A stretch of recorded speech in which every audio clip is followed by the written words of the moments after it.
Hello, magandang umaga guys. Ayan, nakakapagod talaga mag-edit guys.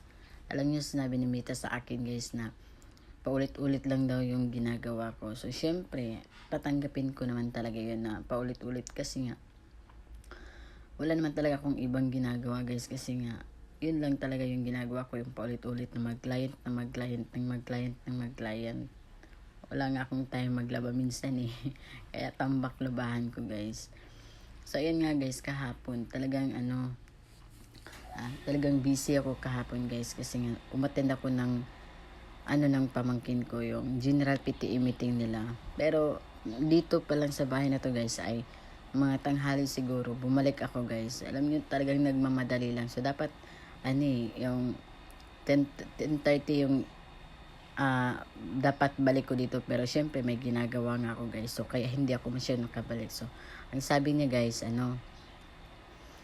sabi daw tanghalian 10:30, tapos dumating ako mga 11 na lagpas na.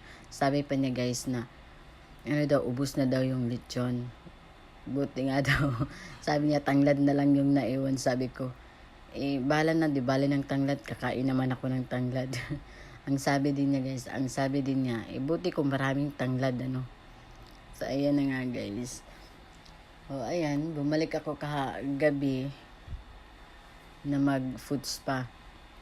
Kasi nga, sabi pa nga, natatawa nga ako, sabi niya, wala siyang time sa umaga, pero pag tanghalian, pagkainan, may time siya, no?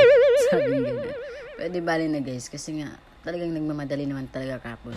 So 10:30 ako bumalik dito at nagtanghalian lang talaga. Kumbaga andaran lang ang nangyari. Tapos siguro lagpas mga 12:29 pumunta ako sa school para nag-attend ng meeting. So ayun na nga guys. So syempre mga 5 naman siguro natapos yung meeting kahapon.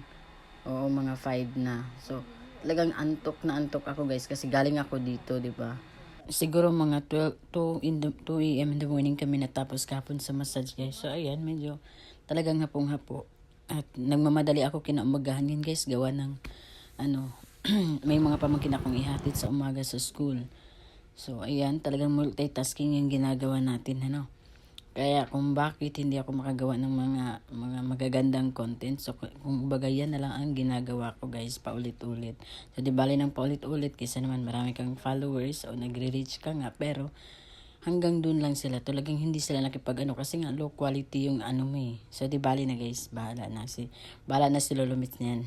Ang atin naman guys ay talagang nagpakatotoo lang tayo kung ano talaga yung meron tayo. So wag dapat nating gagawin natin yung mga mali para lang ipakita sa iba na ganito ka. O yung magpaka-meron ka para ma-impress mo yung ibang tao. Hindi naman dapat talaga ganun yan guys. Kasi nga, pag mga ganyan kasi, pangit naman tingnan kung magpapa-impress ka, pero totoo talagang wala naman.